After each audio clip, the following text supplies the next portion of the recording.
أعوذ بالله السميع العليم من الشيطان اللعين الرجيم بسم الله الرحمن الرحيم الحمد لله وكفى والسلام على عباده الذين اصطفى أما بعد فقد قال الله سبحانه وتعالى في محكم كتابه المبين بسم الله الرحمن الرحيم ألم تروا أن الله سخر لكم ما في السماوات وما في الأرض وأسبغ عليكم نعمه ظاهرة وباطنة ومن الناس من يجادل في الله بغير علم ولا هدى ولا کتاب منیر۔ عزیزان محترم، سورہ لقمان قرآن مجید کا 31واں سورہ ہے، اور اس نشست کے لیے اس سورے کی 20ویں آیت کی تلاوت کا شرف حاصل کیا گیا۔ اس آیہ مبارکہ میں پروردگار نے انسانیت کو مخاطب کیا اور مخاطب کر کے یہ ارشاد فرمایا، عالم ترو، کیا تم نے نہیں دیکھا، کیا تم نے غور نہیں کیا، ان اللہ سخر لکم ما فی السماوات و ما فی الارض، کہ اللہ نے آسمان و زمین کی چیزوں کو تمہارے لیے مسخر کر دیا ہے، تمہارے تابع قرار دے دیا ہے۔ وَأَسْبَغَ عَلَيْكُمْ نِعَمَهُ، اور اس نے بھرپور طریقے سے تم پر اپنی نعمتیں اتاری ہیں۔ اسبغ علیکم نعمہ ظاہرتاً و باطنتاً، وہ نعمتیں جو اللہ نے تمہیں عطا کی ہیں، کہ تم پر اتاری ہیں، وہ ظاہری نعمتیں بھی ہیں اور باطنی نعمتیں بھی ہیں۔ وَمِنَ النَّاسِ مَن يُجَادِلُ فِي اللَّهِ، اس کے باوجود کہ ہم نے آسمان و زمین کو مسخر کر دیا تمہارے لیے، ہم نے تمہیں باطنی نعمتوں سے بھی نوازا، ظاہری نعمتوں سے بھی نوازا، اس کے باوجود وَمِنَ النَّاسِ، ایسے بہت سے لوگ ہیں، لوگوں میں سے ایسے بہت ہیں، مَن يُجَادِلُ فِي اللَّهِ، کہ جو اللہ کے بارے میں بحث کرتے ہیں، جدال کرتے ہیں، جھگڑا کرتے ہیں، بغیر علم ولا ہدن ولا کتاب منیر، حالانکہ ان بحث کرنے والوں کے پاس نہ تو علم ہے، نہ ہدایت ہے، اور نہ روشن کتاب ہے۔ یعنی علم، ہدایت اور کتاب منیر کے بغیر اللہ کے بارے میں بحث کرنے کا کسی کو حق نہیں ہے۔ اس آیہ مبارکہ میں پروردگار عالم نے جس بات پر ناز کیا وہ بات یہ ہے کہ بھائی سنو، سخر لکم ما فی السماوات و ما فی الارض، کائنات کا ذرہ ذرہ ہم نے تمہارے لیے مسخر کر دیا، پہلا ناز۔ اسبغ علیکم نعمہ ظاہرتاً و باطنتاً، اور ہم نے اپنی نعمتیں تم پر اتاری، اور جتنی ضرورت تھی وہ ساری ضرورتیں ہم نے پوری کی نعمتوں کے سلسلے میں۔ وہ نعمتیں ظاہری بھی تھیں، وہ نعمتیں باطنی بھی تھیں۔ قرآن مجید میں لفظ نعمت بکثرت استعمال ہوا، بہت سے مقامات پہ استعمال کیا اللہ نے، وسیع المفہوم ہے یہ لفظ۔ نعمت کے معنی ہر وہ چیز جس سے انسان کو فائدہ پہنچے وہ نعمت ہے۔ اردو میں بھی یہ لفظ بولا جاتا ہے، لیکن میں نے آپ کو قرآن کی اصطلاح میں نعمت کا مفہوم بتلایا۔ ہر وہ چیز جس سے انسان کو فائدہ پہنچے وہ انسان کے لیے نعمت ہے۔ اب ہم کہاں تلاش کریں کہ وہ نعمتیں جو پروردگار نے ہم پر نازل کی ہیں وہ ہیں کیا؟ تو سورہ نحل میں طویل بحثیں ہیں کہ کیا کیا چیزیں ہم نے بطور نعمت اتاری۔ اس سے قبل سورہ فاطر کی ایک آیت ہے، یا ایھا الناس اذکروا نعمت اللہ هل من خالق غیر اللہ یرزقکم من السماء والارض، یہ تیسری آیت ہے سورہ فاطر کی۔ یا ایھا الناس، اے انسانوں۔ دیکھیے قرآن کے خطابوں کا طریقہ بھی الگ الگ ہے۔ جب وہ نماز پڑھنے کے لیے کہتا ہے نا تو کہتا ہے یا ایھا الذین آمنوا، اے ایمان لانے والوں۔ جب روزے کا حکم دیتا ہے تو کہتا ہے یا ایھا الذین آمنوا کتب علیکم الصیام کما کتب علی الذین من قبلکم، ایمان لانے والوں روزہ رکھو۔ لیکن جب عام بات کرتا ہے پوری برادری، پوری انسانیت سے، تو یا ایھا الناس، ناس کے معنی انسان۔ اب اللہ رب الناس ہے، ملک الناس ہے، الہ الناس ہے، انسانوں کا رب، انسانوں کا الہ اور انسانوں کا بادشاہ۔ قرآن ہدن للناس، پوری انسانیت کے لیے ہدایت ہے۔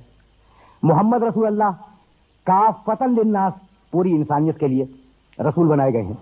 تو اب یہ جو خطاب ہے نا یا ایھا الناس، یہ پوری انسانیت سے خطاب کیا ہے؟ اذکروا نعمت اللہ علیکم، بھائی اللہ کی جو نعمت تم پر آئی ہے اسے یاد کرو۔ حل من خالق غیر اللہ، کیا اللہ کے علاوہ کسی اور نے تمہیں خلق کیا؟ تو خلق نعمت، دیکھیے اب عجیب و غریب مرحلہ فکر ہے۔ خلق نعمت، یرزقکم من السماء والارض، وہ تمہیں آسمانوں سے برستے ہوئے پانی کے ذریعے اور زمین کے سینے کو چاک کر کے غلے وغیرہ کے ذریعے رزق فراہم کر رہا ہے۔ تو کیا اس کے علاوہ کوئی اللہ ہے؟ خلق نعمت، رزق نعمت۔ آپ نے توجہ کی؟ سورہ نحل 71ویں اور 72ویں آیت۔ دیکھیے لفظ نعمت کو دیکھتے چلیں اور نعمت کے مختلف شیڈز، مختلف اینگلز۔ واللہ فضل، 71ویں آیت 16واں سورہ، اور اس کے بعد کی 72ویں، دو مسلسل پڑھوں گا۔ واللہ فضل بعضکم علی بعض فی الرزق فما الذین فضلوا براد رزقهم علی ما ملکت ایمانہم فہم فیہ سواء افا بنعمت اللہ یجحدون۔ بہت توجہ کیجیے گا، اللہ نے بعض لوگوں کو بعض پر رزق میں فضیلت دی ہے۔ اب یہ کمال ہے کہ جس کو رزق میں فضیلت نہ ملی ہو، جسے رزق کم ملا ہو، وہ چیلنج کر دے کہ پروردگار یہ تو نے کیا کر دیا ہے نا۔ اب دیکھیں کس طریقے سے بیلنس کیا ہے۔ بھائی رزق کا تعلق ہے کسب سے، اور کسب کا تعلق ہے اعضاء و جوارح سے اور ذہن سے۔ تو چونکہ خلقت میں کوئی کمزور ہے، کوئی مضبوط ہے، کوئی ذہین ہے، کوئی کم ذہین ہے، تو یوں کسب معاش میں فرق پیدا ہو گیا، یوں کسب معاش میں یوں فرق پیدا ہوا۔ واللہ فضل بعضکم علی بعض فی الرزق۔ اب دیکھیں اصول آ رہا ہے، تو کسب میں تم متفاوت ہو، کسی کے پاس کم ہے، کسی کے پاس زیادہ ہے۔ اور اب تیور تو دیکھیں آیت کے، فَمَا الَّذِينَ فُضِّلُوا بِرَادِّ رِزْقِهِمْ عَلَىٰ مَا مَلَكَتْ أَيْمَانُهُمْ۔ تو بھائی انہیں کیا ہو گیا ہے؟ جن کے پاس ضرورت سے زیادہ رزق پہنچ گیا ہے، وہ ان غریبوں کو واپس کیوں نہیں کرتے؟ بِرَادِّ رِزْقِهِمْ، ان غریبوں کو واپس کیوں نہیں کرتے؟ بھائی عجیب بات ہے، میں روک کے اپنے سننے والوں سے کروں گا۔ آرڈر قرآن کا یہ نہیں ہے کہ تمہارے پاس اگر فالتو رزق پہنچ گیا ہے تو غریب کو دے دو، نہیں، واپس کر دو۔ بھائی واپس وہ چیز کی جاتی ہے کہ جب لی ہو تو اس کی ملکیت نہ ہو، اور جس کو دی جا رہی ہو اس کی ملکیت ہو، تو تم اسے واپس کر دو۔ یعنی پروردگار کہنا یہ چاہ رہا ہے کہ حق اس کا تھا، پہنچ تمہارے پاس گیا۔ فَمَا الَّذِينَ فُضِّلُوا بِرَادِّ رِزْقِهِمْ عَلَىٰ مَا مَلَكَتْ أَيْمَانُهُمْ، ان کو پلٹا دو، واپس کر دو، اس لیے کہ حق ان کا تھا، اتفاق سے تمہارے پاس آ گیا ہے، واپس ان کے پاس جانا چاہیے۔ فَهُمْ فِيهِ سَوَاءٌ، اس لیے کہ سرمایہ دار ہو یا غریب ہو، استعمال رزق میں دونوں برابر ہیں۔ ایسا نہیں ہے کہ غریب کو کم بھوک لگتی ہو اور امیر کو زیادہ بھوک لگتی ہو۔ تو اب بیلنس کر دیا کہ کسب معاش میں تفاوت ہے، استعمال معاش میں دونوں برابر ہیں۔ آفا بنعمت اللہ یجحدون، انہیں کیا ہو گیا ہے؟ یہ اللہ کی نعمت کا کب تک انکار کرتے رہیں گے، اور یہ اللہ کی نعمت کو کب تک جھٹلاتے رہیں گے؟ تو اگر معاشرے میں معاشی ہمواری نہیں ہے تو یہ نعمت خدا کا انکار ہے، اور معاشی ہمواری اور معاش کی فراوانی یہ پروردگار عالم کی ایک عطا کی ہوئی نعمت ہے۔ تو رزق نعمت، خلق نعمت، معاش کا ہموار ہونا نعمت۔ واللہ، آیت آگے بڑھ رہی ہے، خلق لکم من انفسکم ازواجا وجعل لکم من ازواجکم بنین وحفدۃ ورزقکم من الطیبات افبالباطل یؤمنون وبنعمت اللہ ہم یکفرون۔ اللہ نے تمہارے ہی نفسوں سے تمہارے لیے جوڑے بنائے، تمہارے لیے شریک حیات بنائے۔ واللہ خلق لکم من انفسکم ازواجا وجعل لکم من ازواجکم بنین وحفدۃ، اور ان شریکوں کے ذریعے، ان جوڑوں کے ذریعے تمہیں بیٹے دیے، بیٹے سے پوتے دیے، تمہاری نسل آگے بڑھائی۔ وَرَزَقَكُم مِّنَ الطَّيِّبَاتِ، اور اللہ نے تمہیں پاک و پاکیزہ اور طیب و طاہر رزق دیا۔ أَفَبِالْبَاطِلِ يُؤْمِنُونَ، یہ ساری نعمتیں استعمال کرنے کے باوجود باطل پہ ایمان رکھیں گے۔ وَبِنِعْمَتِ اللَّهِ هُمْ يَكْفُرُونَ، اور یہ اللہ کی نعمت کا انکار کرتے رہیں گے۔ تو شریک زندگی نعمت، اولاد نعمت، نسل کا آگے بڑھنا نعمت. اب لفظ نعمت کو دیکھتے جائیں کہ اس کے شیڈ کتنے اور کس کے طریقے سے آ رہی ہے.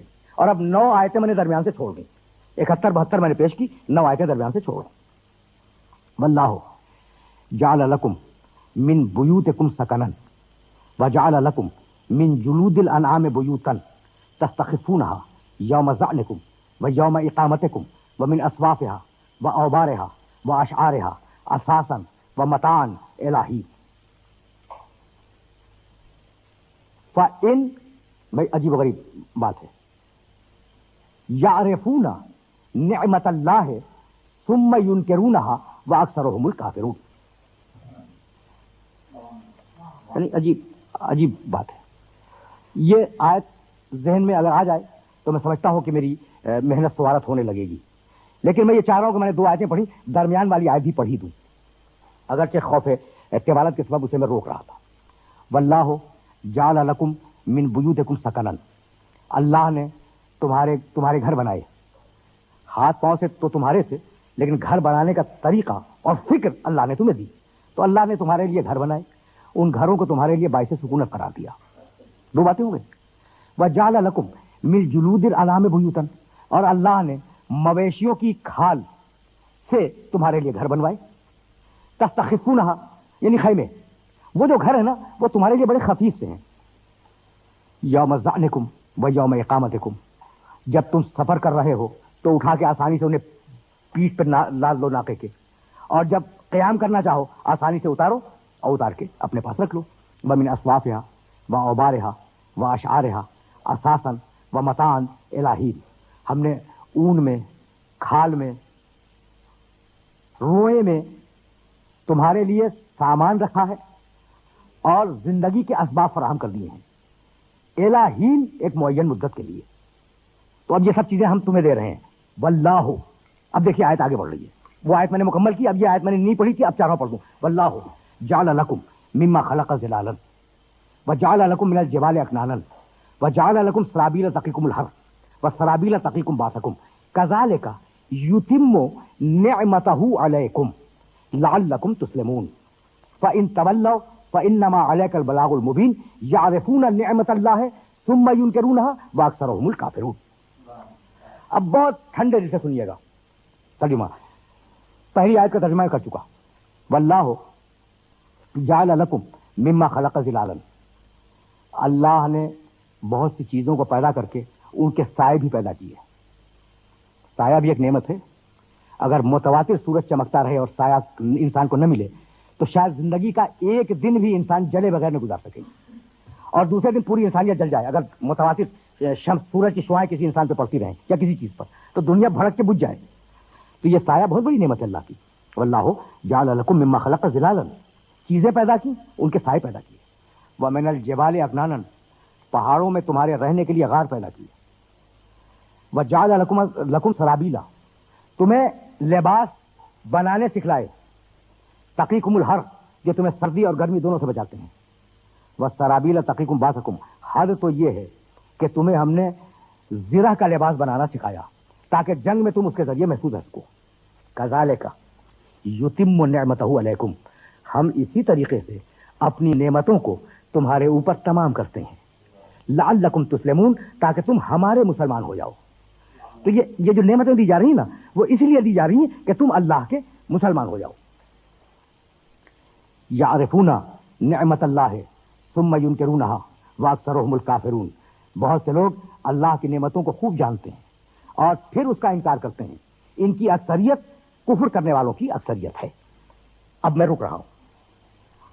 میرے پاس وقت ہوتا تو میں بہت سی آیتیں، والانعام خلقها لکم فیہا دفء ومنافع ومنہا تاکلون ولکم فیہا متاع الی حین، مویشی دیے، چرائے گاہیں دی، چوپائے دیے، یہ سب نعمتیں دی. تو ایک فہرست ہے. تمہیں خلق کیا، نعمت ہے. تمہیں رزق دیا، نعمت ہے. تمہیں شریک زندگی دیا، نعمت ہے. تمہیں بیٹے دیے، نعمت ہے. تمہاری نسل چلائی، نعمت ہے. تمہارے لیے مکان معین کیا، نعمت ہے. تمہارے لیے بڑے ہینڈی مکان بنائے بالوں کے، نعمت ہے. تمہیں لباس کا شعور دیا، یہ نعمت ہے. تمہیں جنگ کے میدان میں ایسے لباس فراہم کیے جو تمہیں بچا سکیں، نعمت ہے. تمہیں سایہ دیا، نعمت ہے. فَإِن تَوَلَّوْا فَإِنَّمَا عَلَيْكَ الْبَلَاغُ الْمُبِينُ، ابھی کہہ دو ان سے کہ ہم یہ نعمتیں دے رہے ہیں، اور اگر یہ نہ مانے اور منہ کو پھیر لیں تو حبیب ڈنڈا اٹھانے کی ضرورت نہیں ہے، تیرا کام پیغام کو پہنچا دینا ہے۔ اور اس کے بعد کہا یعرفون نعمت اللہ ثم ینکرونہا، یہ لوگ نعمت کو پہچانتے ہیں اور پھر انکار کرتے ہیں۔ تو یہ ساری ظاہری نعمتیں ہیں، اچھا مکان، اچھی سواری، اچھی شریک زندگی، اچھا کھانا، جو کچھ بھی ہے یہ ظاہری نعمتیں ہیں۔ اور آیت نے کہا تھا اسبغ علیکم نعمہ ظاہرۃ و باطنۃ، ہم نے فقط تمہیں ظاہری نعمتیں نہیں دی، ہم نے تمہیں باطنی نعمتیں بھی دی۔ اب وہ باطنی نعمتیں کیا ہیں؟ تو باطنی نعمت ادراک، نعمت شعور، نعمت تعقل، نعمت حیات، سوچنے اور منصوبہ کرنے کی جو صلاحیت دی گئی وہ بھی ایک نعمت ہے۔ تو اب مجھے جملہ کہنے کی اجازت دیں کہ اتنی نعمتیں دے رہا ہے، اتنی نعمتیں دے رہا ہے، اور اس کے باوجود دنیا کی ایک کثیر آبادی اسے ماننے کے لیے تیار نہیں ہے۔ نعمت دینے والے کو ماننے کے لیے دنیا کی کثیر آبادی تیار نہیں ہے۔ تو میں عرض کروں بھائی، دو مربوط لفظ ہیں اور ان لفظوں کو ذہن میں رکھیے گا، ایک ہے نعمت، ایک ہے لذت۔ یہ دونوں لفظ ہیں نا، لذت نعمت نہیں ہے، نعمت لذت نہیں ہے۔ بچپن کی لذت اور ہے، جوانی کی لذت اور ہے، بڑھاپے کی لذت اور ہے۔ لذتیں بدلتی ہیں، نعمت تبدیل نہیں ہوتی۔ لذتیں بدلتی ہیں، نعمت تبدیل نہیں ہوتی۔ پانی ایک نعمت ہے، بچپن میں بھی اس کی اہمیت ثابت، جوانی میں بھی ثابت، بڑھاپے میں بھی ثابت، صحت کے عالم میں بھی ثابت، مرض کے عالم میں بھی ثابت۔ تو نعمت عمل ہے، لذت رد عمل ہے۔